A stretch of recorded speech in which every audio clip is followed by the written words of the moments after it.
नमस्कार. गोष्ट तिचीमध्ये सर्वांचं स्वागत. मदतीसाठी जिचा हात सदैव पुढे असतो अशी. लहानपणापासून भाजपच्या कार्यात म्हणजे जनता पक्षाच्या कार्यात जी लहानपणापासून खारीचा वाटा उचलते आहे आणि आता भाजपच्या म्हणजेच भारतीय जनता पक्षाच्या प्रभाग क्रमांक 13च्या महिला आघाडी अध्यक्षा, तसंच मंगळागौरीच्या खेळांमध्ये नेहमी पहिला नंबर मिळवणाऱ्या इंद्राणी ग्रुप आणि सान्वी ग्रुपची संचालिका सौ संगीता उपेंद्र शेवडे हिची गोष्ट तुम्हाला नक्की अभिमानास्पद वाटली असणार, हो ना? आजच्या गोष्टीत तुमचा विश्वास संपादन करणार आहे आपली आजची मैत्रीण. हिच्यावर विश्वास ठेवा आणि रोज रात्री निश्चिंत झोपा. आणि हो, गोष्ट तिचीमधल्या गोष्टी तुम्ही लाईक करत असणारच, सबस्क्राईब केलेला आहेच हा चॅनल, तर आता शेअर पण करा. आणि विशेषतः ही गोष्ट तरुण वर्ग, मध्यम वर्ग, निवृत्ती वर्ग सगळ्यांना आवडणारी गोष्ट आहे, म्हणून म्हणते आजची गोष्ट नक्की शेअर करा. चला तर मग ऐकूया गोष्ट तिची.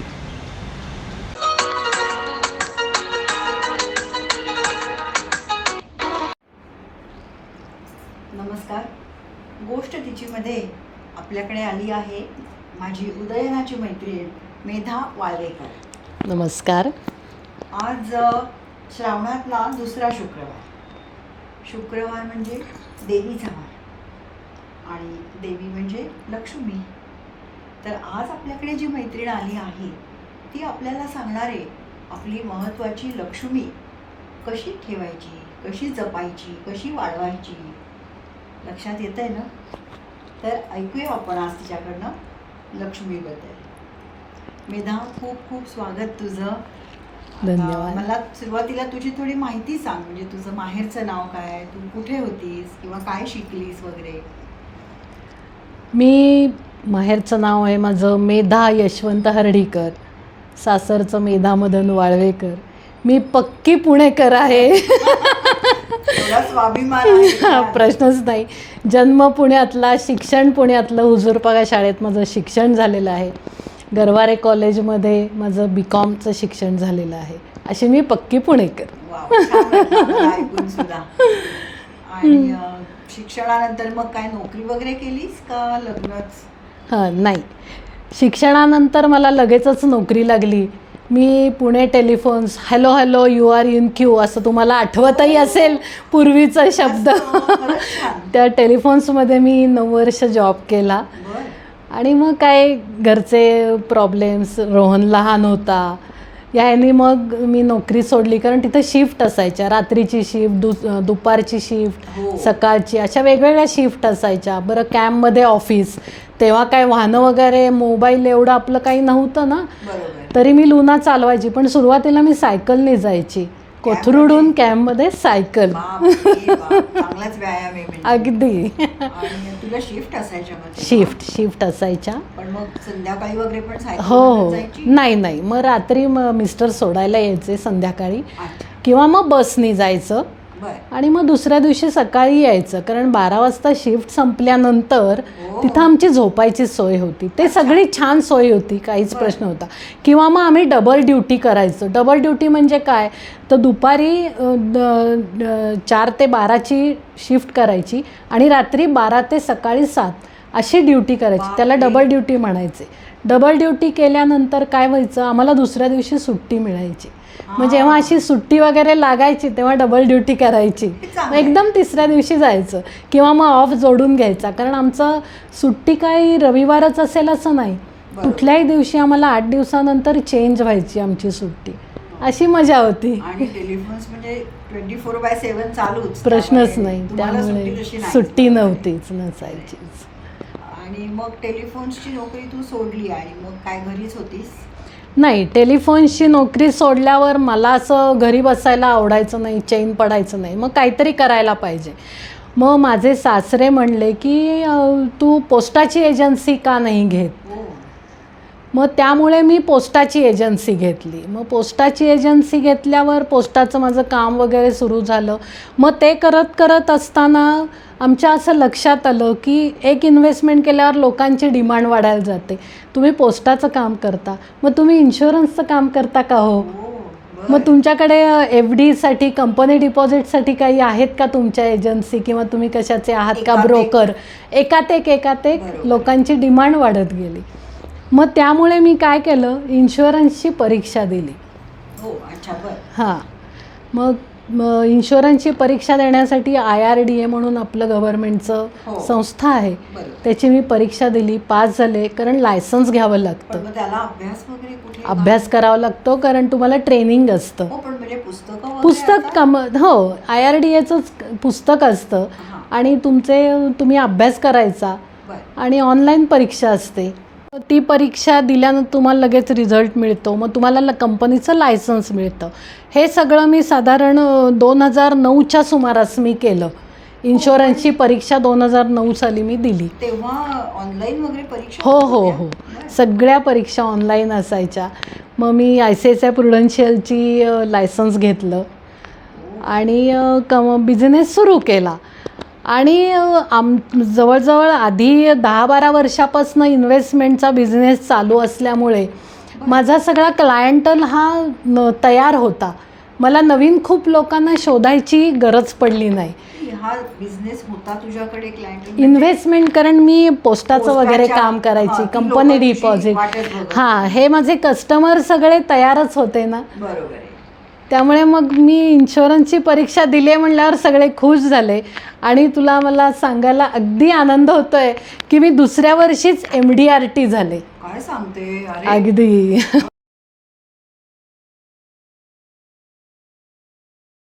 म्हणजे मलाही हे नव्हतं. हां, $1 मिलियन राऊंड टेबल असं याचं नाव आहे.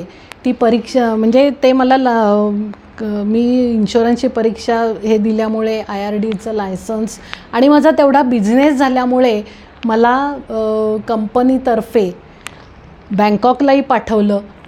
आणि दुसरं म्हणजे मला अमेरिकेचं म्हणजे इंटरनॅशनल पण मी ती MDRT झालेली असल्यामुळे मला अमेरिकेला अटलांटालाही कॉन्फरन्ससाठी बोलावलं होतं. काय सांगते? हो, अतिशय कौतुकाची गोष्ट आहे. 2 ठिकाणी. म्हणजे मस्त.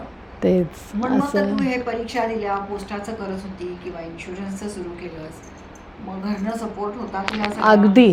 कारण लहान असणार तेव्हा. नक्की. खरंय. रोहन लहान, आमचं एकत्र फॅमिली, पण घरनं पूर्ण सपोर्ट होता. आजी आजोबा असल्यामुळे घरात मला प्रश्न नव्हता. मिस्टरांचाही सपोर्ट होता आणि माझा छान बिझनेस मस्त चाललेला होता.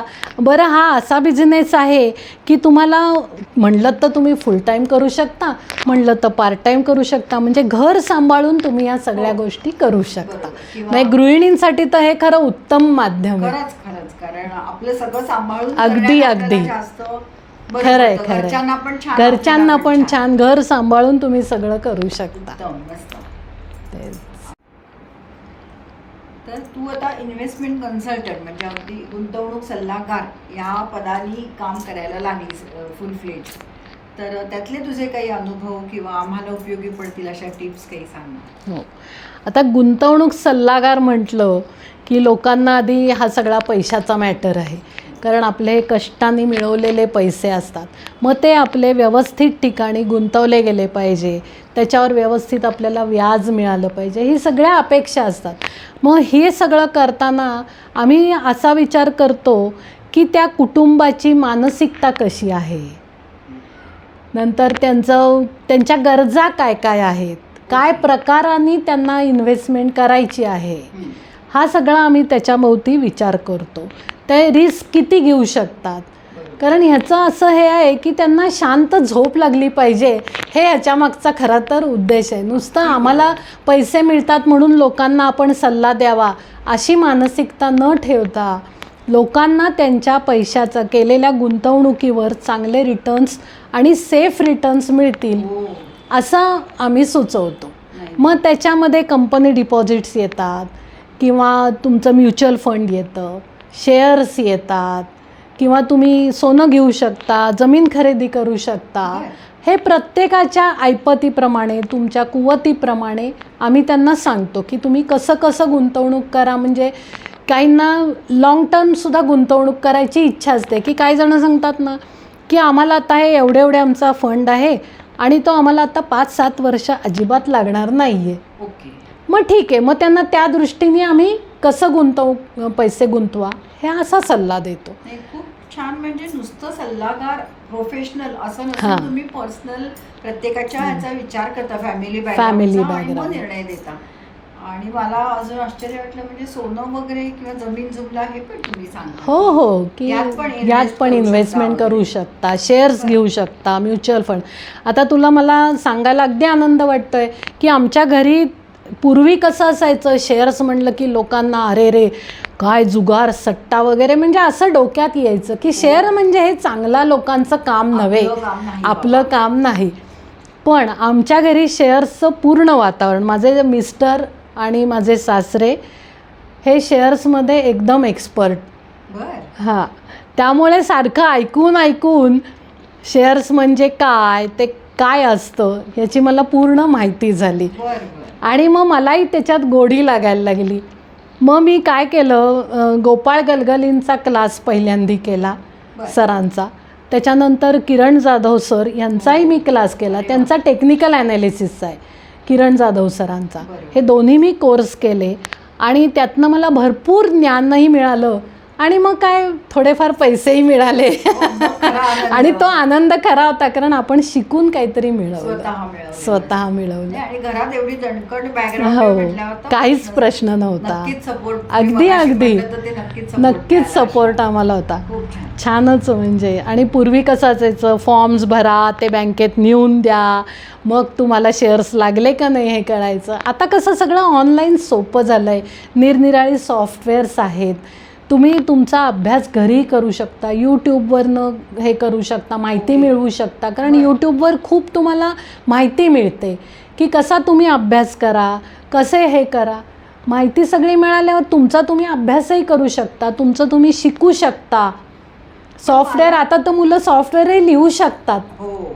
नाही, पण मला एक अजून प्रश्न आहे. समजा तरुण मुलं आहेत नाही, हां. तर त्यांना असं असतं की आमचं आम्ही ट्रेडिंग करू, आमचं आम्ही करतो, तर हे कितपत योग्य आहे? तर माझं म्हणणं असतं, असं एखाद्या माहितगाराकडे आपण आपलं द्यावं सगळं कुंडली हां. आणि सोपवावं.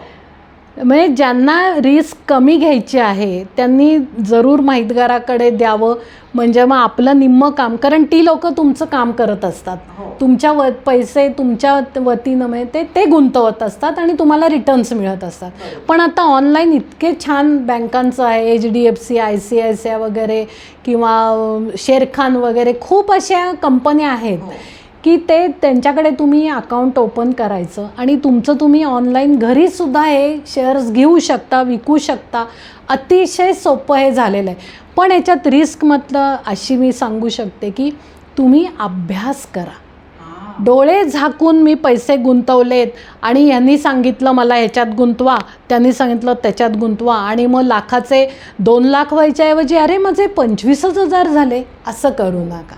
नाही, तर अभ्यास पैशाची जरूर करा. गोष्ट आहे गं. म्हणून मला नेहमी वाटतं की माहिती म्हटलं हो, की हो, हो. अभ्यास करा आणि मग तुम्ही अगदी जरूर अगदी. त्याचा हे वापर करा. करा आणि गुंतवा गुंतवा. आणि झटपट मनी ही जी आता कन्सेप्ट आलेली आहे ना, त्याच्या मागे धावू नका, एवढंच मला सांगायचं आहे. तुम्ही शेअर्स घ्या, ते ठेवून द्या, मग त्याच्यावर तुम्हाला डिव्हिडंड मिळतं, बोनस शेअर्स मिळतात, त्यांनी तुमचे शेअर्स वाढतही जातात. त्यामुळे तुमची जी बेस प्राईस असते ती आपोआप कमीच होत जाते, हो, बरोबर आहे. ॲव्हरेज आउट होऊन जातं, तुम्हाला बोनस मिळालेला असतो. डिव्हिडंड तर आणि सगळ्या तुम्ही ब्लू चिप चांगल्या कंपन्यांमध्ये घाला किंवा थोडे तुम्ही मोठ्या कंपन्यांमध्ये घाला, काही मिडल कॅपिटल असतं त्याच्यात घाला, काही छोट्या छोट्या कंपन्यात घाला. पण तुम्ही असं पेनी स्टॉकमध्ये मी पैसे आत्ता घालतो असं शक्यतो करू नका. एवढं मी नक्की सांगेन की अभ्यास करा आणि लाँग टर्म इन्व्हेस्टमेंट ही केव्हाही चांगलीच फायदेशीर पडते. हे मी माझ्या स्वतःच्या अनुभवावरूनच सांगते. आणि मग तू तुझ्या शेड्यूलमध्ये सकाळी ते तुमचं मार्केट उघडलं की बसतेस आणि 3ला उठतेस, असं काही आहे? 9 ते 3 मला असं वाटतं हो, बरोबर आहे तुझं, अगदी बरोबर आहे. 9 ते 3 बिझी असते? नाही, सुरुवातीला मी काय करायची, फ्युचर्स, ऑप्शन्स हे सगळं मी शिकले होते आणि मग असा उत्साह असायचा, चला आता आपण हे करायलाच पाहिजे. फ्युचर्समध्ये मिळतात, ऑप्शन्समध्ये मिळतात, शिकले मी. त्याच्यातही मी मिळवले काही पैसे, थोडे पैसे गेलेही, कारण ती रिस्क आहे शेवटी. त्याच्यासाठी तुम्हाला दिवसभर मार्केटच्या समोर बसावं लागतं. पण आपलं कसं आहे, आता इंटरनेट चांगलं असतं, हे सगळ्या फॅसिलिटी आहेत. पण त्याच्यापेक्षा तुम्ही जर अशी शेअर्स घेतले, इक्विटी ठेवून दिले, एक काय आपण ठरवावं, मला एवढा प्रॉफिट झाला मी विकीन, असं केलं तरी तुम्हाला भरपूर फायदा होतो, भरपूर पैसे तुम्हाला मिळतात आणि सुखाची झोपही लागते. आणि म्युच्युअल फंडमध्ये वगैरे पैसे गुंतवावे ना. अगदी अगदी 100%. म्युच्युअल फंड म्हणजे काय असतं की तुम्ही डायरेक्ट शेअर्स घेण्याच्या ऐवजी हे म्युच्युअल फंड हाऊस हे जो प्रकार असतो, वेगवेगळ्या कंपन्या असतात, त्यांचे लोक, त्यांचे काही CA असतील किंवा इतर त्यांचे जे लोक असतात, ते अभ्यास करून त्या कंपनीत पैसे गुंतवायला तुम्हाला सांगत असतात. म्हणजे तुम्ही डायरेक्ट शेअर्समध्ये गुंतवण्यापेक्षा म्युच्युअल फंडमध्ये पैसे गुंतवले की तुमचं काम निश्चिंतपणे चालू राहतं. बाकी काही छान माहिती मिळते आपल्याला. पण मी थोडी आता जरा बघा वेगळ्या ठिकाणी वळतीये. मेधा वाळवेकर म्हणजे अजून एक वेगळीच वळण आहे की तू मंगळागौर, आता श्रावण महिना जो चालू आहे त्यातल्या दर मंगळवारी ती मंगळागौरीचे खेळ खेळायला जाते. हे इतकं आश्चर्यकारक आहे की एक फायनान्स आणि हे सगळं सांभाळणारी व्यक्ती एकदम मंगळागौर वगैरे खेळण्यात पण तरबेज आहे. तर तिकडे कशी काय वळलीस तू? तिकडे म्हणजे एकतर हा माझा बिझनेस सगळा सेट झालेला असल्यामुळे मला फार त्याच्यात दिवसभर बसून मला काम करावं लागतं असं होत नाही. आणि आता सेट झालेला बिझनेस आहे, मग नवीन काहीतरी करायला पाहिजे आपण. तर तेवढ्यात पेपरमध्ये जाहिरातही आली होती की मंगळागौरीच्या खेळाचं प्रशिक्षण दिलं जाईल. म्हणलं आपल्याला तर पूर्वी येतच होते मंगळागौरीचे खेळ, मग काय हरकत आहे. तेवढ्यात माझी जी मैत्रीण आहे, खास मैत्रीण संगीता शेवडे, तिचाही फोन आला की अगं आपण ही बघ जाहिरात आली आहे, आपण दोघी जायचं का खेळ शिकायला. म्हणलं चल, सहज म्हणून आम्ही गेलो आणि मग तिथं खेळ शिकलो वगैरे. आणि मग ते इतकं आवडीचं क्षेत्र की आता गेली 14 वर्ष आमचा ग्रुप इंद्राणी मंगळागौरीच्या खेळाचे कार्यक्रम करतो आणि मस्तपैकी सगळे मंगळवार आम्ही एन्जॉय करत असतो.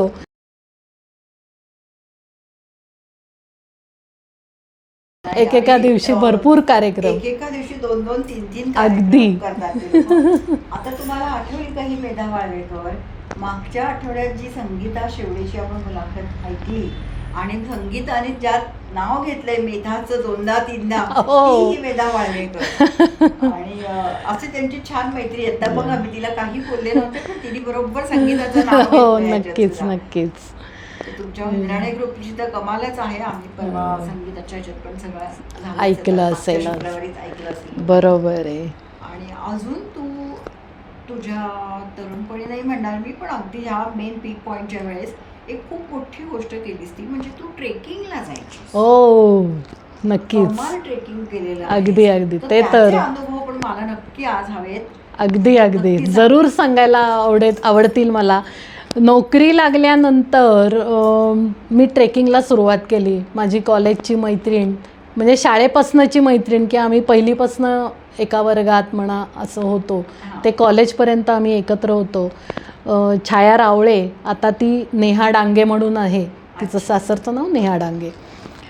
तर आम्हाला आवडही होतीच, कारण कॉलेजमध्ये असताना वेगवेगळे ट्रेक छोटे छोटे केले होते. इकडे लोहगड, विसापूरला जा किंवा लोणावळ्याच्या इथं जा वगैरे असे ट्रेक केलेले होते.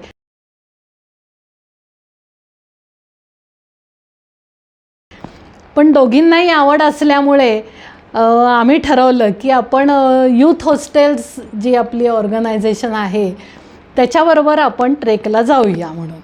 आणि मला एक आनंद असा त्याच्यात सांगावासा म्हणजे किंवा माहिती म्हणून सांगावीशी अशी वाटते की आपल्या गव्हर्मेंट ऑफ इंडियाचं एक इतकं छान हे आहे की तुम्ही जर नोकरी करत असाल, म्हणजे बँकेत असेल किंवा आता हे गव्हर्मेंट नोकरी, माझी टेलिफोन्समध्ये तेव्हा मी होते, तर जी लोक तुम्ही ट्रेकिंग वगैरे करता अशांसाठी गव्हर्मेंट तुम्हाला 1 महिन्याची स्पेशल लीव देतं विथ पे.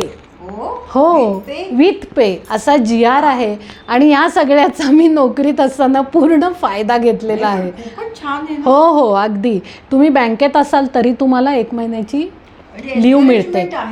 हां, गव्हर्नमेंटने एनकरेज केलेलं आहे. खूप जणांना माहिती आहे नाही, मला माहीत नाही आहे, पण जरूर आपण जावं. आणि ट्रेकिंगला वगैरे जाण्यासाठी ही सुविधा आहे. कुठे गेली होतीस? मी माझा पहिला ट्रेक होता तो कुलू मनालीचा होता.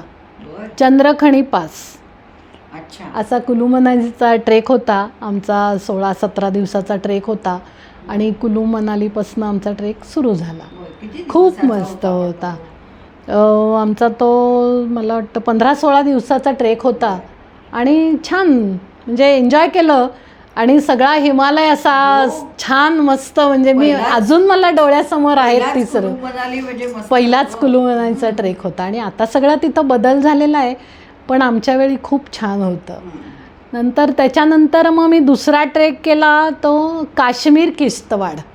म्हणजे जुनं काश्मीर मी पाहिलेलं आहे. हां, किश्तवाडचा काश्मीर किश्तवाडचा ट्रेक तो मार्गन पास म्हणून होता.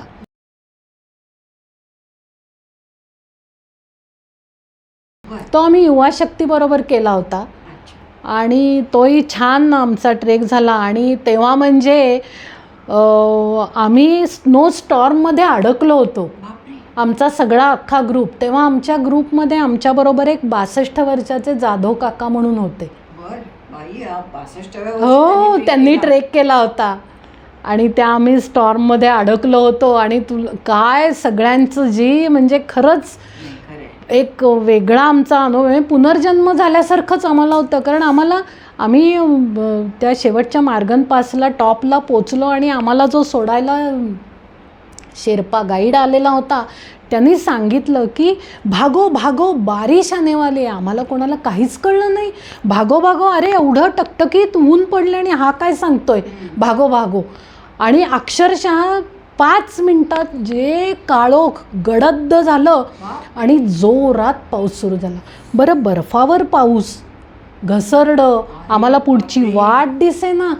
प्रचंड अतिशय भयान असा तो आमचं हे होतं. कुठे पुढची वाट, सगळीकडे बर्फ. लेकिन आप जा सकते हैं, इधर से 5 मिनट में जा सकते हैं. कोणाला काही नाही. म्हणजे त्या दिवशी सांगते की आम्ही प्रत्येकाला जे स्तोत्र येईल ते स्तोत्र सगळे मोठ्या मोठ्यांदी म्हणत होतो.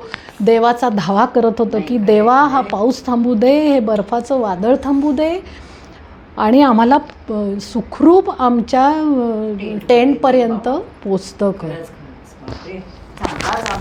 खूपच आमचा अनुभव. मी आता म्हणणार होते की अरे वा, काश्मीरचा ट्रेक आणि म्हणजे मस्त सगळं खरं निसर्ग सौंदर्य अजून मिळालं असणार. छानच. आम्ही तो एक वेगळा अनुभव मिळाला आम्हाला त्या ट्रेकमध्ये. आणि तिसरा ट्रेक मी केला तो नेपाळचा पोखरा व्हॅली.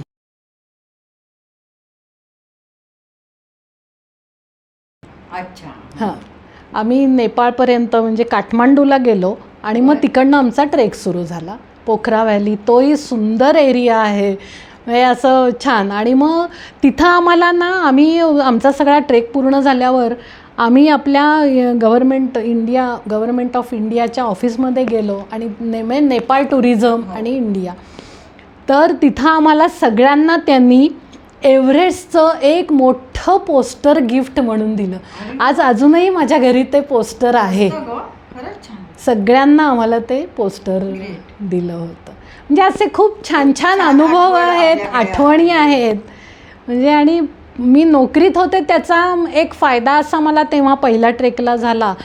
म्हणजे जेव्हा आम्ही कुलू मनालीच्या आणि काश्मीरच्या ट्रेकला गेलो होतो किश्तवाडच्या, तर तेव्हा बॉम्बस्फोट झाला होता अनंतनागला. आणि तेव्हा एवढी फोन बिनची सोय नव्हती फारशी. तर मी टेलिफोन्समध्ये असल्यामुळे काय झालं, मी श्रीनगरच्या टेलिफोन एक्सचेंजमध्ये गेले. मी आय कार्ड नेलेलं होतं बरोबर माझं पुणे टेलिफोन्सचं. मग मी तिथं गेले. आम्हाला नुसती बातमी कळली होती की अनंतनागला बॉम्बस्फोट झालेला आहे वगैरे. मी श्रीनगरच्या एक्सचेंजमध्ये गेले. तिथं सांगितलं की मी अशी पुण्याहून आलेली आहे, मी पुणे टेलिफोन्सची म्हणजे गव्हर्नमेंटची आपली तुमचीच एक एम्प्लॉई आहे मी, ठीक आहे. मी हा सगळा हिंदीतनं आमचं बातचीत झालेली की असं असं आहे वगैरे. मग मी त्यांना रिक्वेस्ट केली की फक्त तुम्ही पुणे टेलिफोन्समध्ये एवढं कळवा की आम्ही सगळे सुखरूप आहोत. आणि माझ्या घरी फोन होता तेव्हा, माझे सासरे इन्कम टॅक्समध्ये असल्यामुळे फोन होता आमच्या घरी. तर तिथं माझ्या घरी एवढं कळवा, सगळ्यांना ते कळवतील. आणि त्यांनी ते तेवढं काम माझं केलं होतं. हा मला फार एक टेलिफोन्सचा उपयोग झाला होता, खूपच मोठा फायदा झाला होता. आणि घरी आम्ही सुखरूप आहोत. हो, बाकीचेही सगळे ट्रेकर्स सुखरूप आहोत आम्ही, आम्हाला काहीही झालेलं नाही आहे वगैरे, आमचा ट्रेक सुखरूप आहे. हा एक वेगळा अनुभव असा. आता तुझं ह्या एवढ्या सगळ्या कारकिर्दीमध्ये तुझ्या आठवणीत एखादा आनंदाचा क्षण किंवा एखादी कौतुकाची गोष्ट असं काय आहे का? नक्कीच, ते तर भरपूरच आहेत. एक आनंदाची गोष्ट म्हणजे मला असं सांगायला आवडेल की टी व्हीवर मी आपली सहज एक पाककृती पाठवली होती. तेव्हा ETV होतं, झी TVचं नव्हतं, पूर्वी ETV मराठी असायचं. तर मी आपली सहज एक पाककृती पाठवून दिली होती आणि विसरूनही गेले की अरे आपण काहीतरी पाठवलं होतं वगैरे. आणि माझं हे काम इन्व्हेस्टमेंटचं म्हणजे कसं, पोस्टाच्या वेळेत बाहेर जा किंवा लोकांकडे जाऊन फॉर्म्स आणा त्यांचे वगैरे असं काम. तर असं काम करून मी दुपारी अशी घरी आले तर माझे सासरे म्हणले, मेधा अगं तुझं एक पार्सल आलं आहे. म्हणलं माझं पार्सल? अरे मलाही प्रश्न पडला कसलं पार्सल असेल वगैरे. ते म्हणले हे बघ टेबलावर ठेवलेलं आहे. सगळेही अगदी की कसलं पार्सल आलं हिला, म्हणले की आठवे ना. म्हणले फोडत तरी अगं काय आहे ते तरी बघ. उत्सुकता सगळ्यांनाच होती. चला मग उघडलं तर त्यात निर्लेपचा तवा होता आणि वर ETV. मला कळे ना निर्लेपचा तवा आपल्याला मिळालेला दिसतोय आणि ETVनी रोहनच्या लक्षात होतं, कारण त्यांनी मला ती पाककृती पाठवायला सांगितली होती. काय पाठवली होती? मस्त फास्ट राईस म्हणून फास्ट राईस असा एक भाताचा प्रकार मी पाठवला होता आणि त्याचं ते मला बक्षीस होतं. अगदी संसारात उपयोगी होता.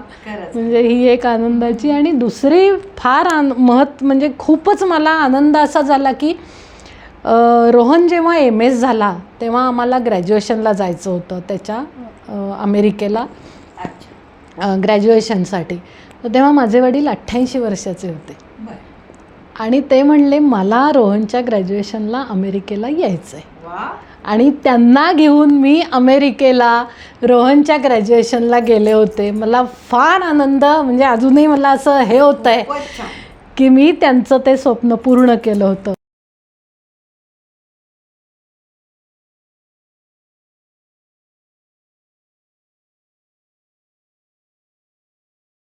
आणि तसंच रोहन जेव्हा अमेरिकेतनं जर्मनीत आला, त्याला जर्मनीत छान जॉब मिळाला आणि वडिलांचं जर्मनी मात्र बघायचं राहिलेलं होतं, कारण त्यांना काय अमेरिका भरपूर फिरून झाली होती, बाकीचंही फिरून झालं होतं, जर्मनीला जायचं होतं. आणि तो जर्मनीत गेलाय म्हणल्यावर त्यांना इतका आनंद झाला तुला सांगते की त्यांनी ठरवून टाकलं की रोहन तू जर्मनीत आलेला आहेस, आता मी जर्मनीला येणार आहे. आणि 90व्या वर्षी माझे वडील 90 वर्षाचे होते. त्यांनी माझ्या मिस्टरांना सांगितलं, मदन हे बघ रोहनकडे आता मेधा जाईल, तिचा व्हिसा करशील तेव्हा माझा पण व्हिसा करायचा आहेस. त्याप्रमाणे माझ्याबरोबर त्यांचाही व्हिसा केला आणि 3 महिने मी त्यांना घेऊन रोहनकडे राहिले.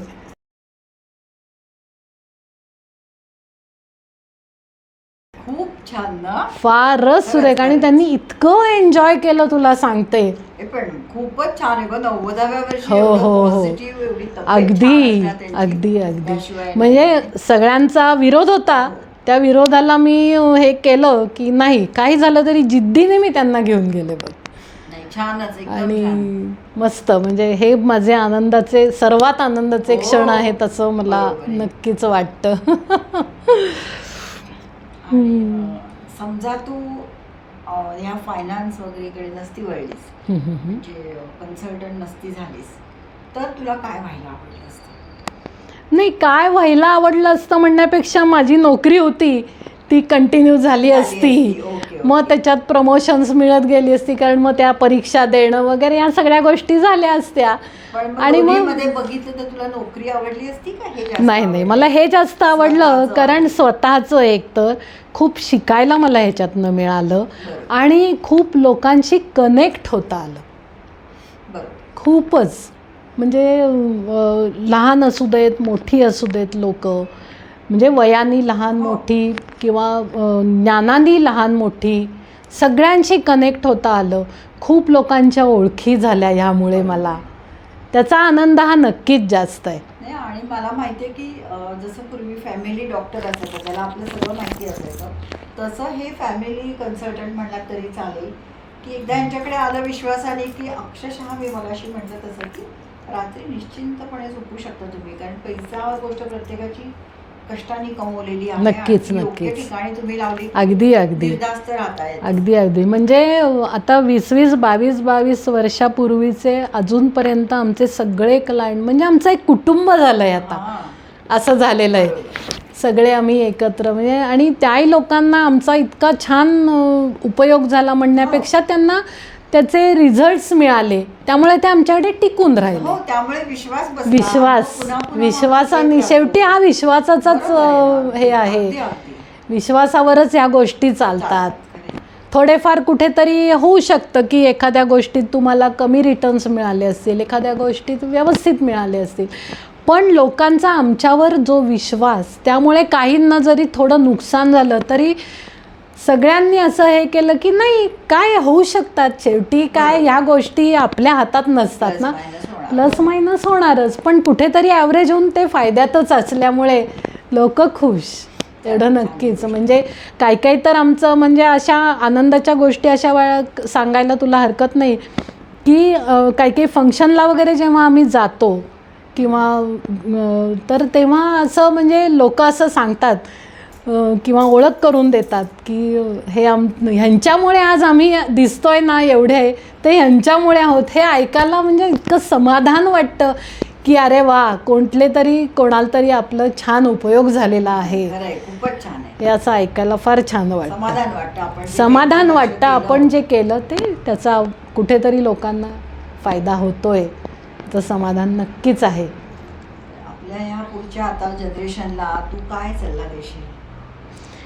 की तरुणांनी नवीन शिकावं, नंतर शेअर्स म्युच्युअल फंडमध्ये तर नक्कीच गुंतवा, पण इन्व्हेस्टमेंट तुम्ही करावी नक्की. जोपर्यंत तुमच्यावर जबाबदाऱ्या नसतात ना, तोपर्यंत तुम्हाला जेवढा काही कॉर्पस मिळतो त्याच्या साधारण एक 70-75% तरी नक्की तुम्ही इन्व्हेस्टमेंट करावी. तरुणांनी नक्की करावी. आत्ता तुमच्यावर जबाबदाऱ्या नसतात, जबाबदाऱ्या मिळाल्यावर ते प्रमाण तुम्ही कमी जास्त करू शकता, पण तुम्ही एन्जॉय पण करा आणि तुम्ही इन्व्हेस्टमेंट पण नक्की करा. आपल्या पुढच्या आयुष्यासाठी म्हणा, भावी आयुष्यासाठी म्हणा, किंवा कुटुंबाच्या इतर काही गरजा असतात त्या पुरवण्यासाठी नक्की इन्व्हेस्टमेंट करावी. सगळेच पैसे आज मिळाले उडवून टाकावे असं नक्की करू नये. पैशाच्या मागे तर तुम्ही धावूच नका. जे मिळतील ते आपल्याला प्रामाणिकपणे मिळवायचे आहेत. कुठेतरी ध्येय ठेवा तुम्ही आयुष्याचं की मला काहीतरी करायचं आहे, मला काहीतरी अचीव करायचं आहे, असं ध्येय ठेवून काहीतरी करा. नक्की तुम्हाला यश मिळणार आहे ह्याच्यात, हे मी अगदी खात्रीने सांगीन. गोष्टीची मध्ये एक असं शेवटी मी विचारते की स्त्री म्हणजे काय तुझ्या दृष्टीने, एका शब्दात सांगू शकशील का? नक्कीच.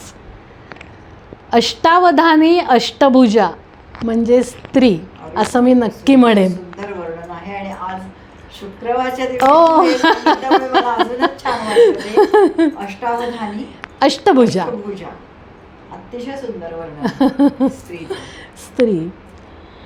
कारण नक्कीच तिचं अष्टावधानी असतेच. तर ती घरात सुद्धा आपण बघतो की ती चहाचा आधण ठेवेल, इकडे आजोबांचे काहीतरी औषधांची तयारी करेल, इकडे मुलाचा काहीतरी डबा करण्याच्या घाईत असेल, कुठे बाई येऊन तिला काहीतरी म्हणत असेल, इतकं सगळीकडे, किंवा ऑफिसचं काहीतरी फोन घेत असेल, काहीतरी कॉम्प्युटरवर करत असेल. हात दोनच आहेत पण ॲट अ टाइम खूप गोष्टींचा विचार करून हँडल करते आणि करत असते आणि काहीच प्रश्न नाही आहे त्या ह्याच्यात. गोष्टीची मध्ये आलीच, आम्हाला खूप छान सल्ले दिलेले आहेत, तुम्हाला नक्कीच आवडले असतील. त्याच्याबद्दल मनापासून धन्यवाद आणि तुझं असंच बिझनेस पुढे खूप छान चालत राहू दे अशा शुभेच्छा. थँक्यू. मला इथं बोलवलंस त्याबद्दल तुझेही आभार मानते. थँक्यू. अशाच प्रेरणादायी गोष्टी ऐकण्यासाठी बघत रहा गोष्ट तिची.